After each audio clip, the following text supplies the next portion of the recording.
আলাইকুম ভিউয়ার্স, আজকে আপনাদের সাথে শেয়ার করব আমার একটা রেসিপি, এছাড়াও কিছু আমাদের ভালো মোমেন্ট শেয়ার করব। তো এদিকে দেখুন, আমি কিন্তু আজকে মূলা তরকারির রেসিপি আপনাদের সাথে শেয়ার করব।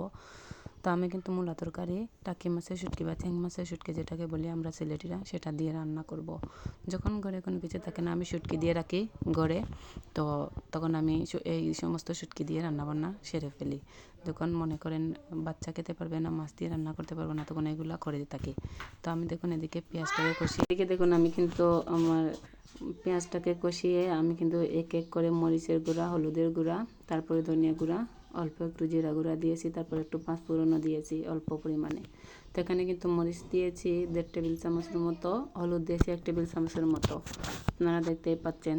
তো মশলাটাকে কষিয়ে নিব, ভালো করে কষিয়ে নেওয়ার পর কিন্তু আমি মূলাগুলোকে ছেড়ে দেবো। আর মূলাগুলো ছিল মানে ক্ষেতের ছিল, সারবিহীন ছিল, আমার পাশের বাসায় ক্ষেত করা হয়েছে, তো ওখান থেকে আনছি আমি।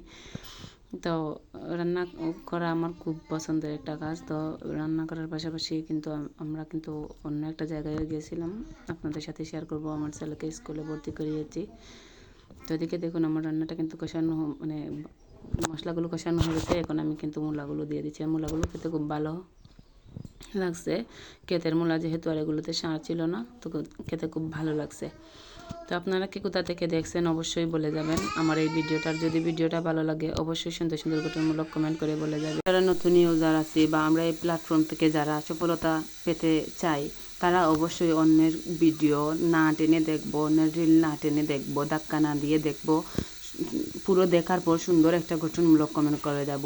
প্রয়োজন হলে ওই কমেন্ট বক্সে গিয়ে অন্যজনকে রিপ্লাই কমেন্ট করব, অন্যজনকে লাভ রিয়েক্ট দিব, তাতে কিন্তু আমাদের রিচ এঙ্গেজমেন্ট বেড়ে যাবে। তো এদিকে দেখুন আমি কিন্তু এখানে শুটকিগুলো দিয়ে দিয়েছি, দিয়ে অল্প পরিমাণে পানি দিয়েছি যাতে ওগুলো সিদ্ধ হয়। পরে কিন্তু আমি আবার একটু ঝোল দেব, দিয়ে কিন্তু রান্না করব। এদিকে দেখুন এখন কিন্তু আমি প্রায় ঝোল দিয়ে রান্না করা শেষ। তো এখন আমি ধনিয়া পাতা দিয়ে দিচ্ছি।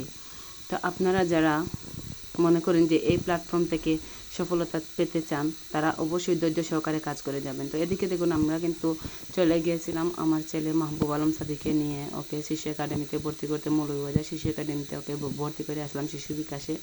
তো ওর জানুয়ারি থেকে ক্লাস শুরু হবে। তো এদিকে দেখুন সে কিন্তু তার বাবার কোলে করে চলে হেঁটে যাচ্ছে। আমাদের বাসা যেহেতু পাশেই, তাই আর আমরা রিক্সা নেইনি। তো এখন কিন্তু ওকে জুস কিনে দেওয়া হচ্ছে, ও খুব খুশি জুস পেয়ে।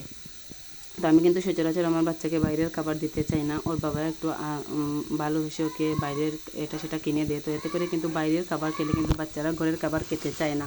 তো এখন কিন্তু আমি আমার ছেলেকে হাতে ধরে নিয়ে এগিয়ে যাচ্ছি। এতক্ষণ কিন্তু ওর বাবার কোলেই ছিল। আমি কিন্তু যতক্ষণ ওকে নিয়ে বাইরে থাকি ততক্ষণ ওকে হাঁটাই, কারণ আমরা মায়েরাই পারি বাচ্চাদেরকে সঠিক শিক্ষা দিতে। বাচ্চারা যাতে ছোটো থেকে পরিশ্রম করা শিখে, সেটা আমরা মায়েরাই দিতে পারি। সবাই ভালো থাকবে।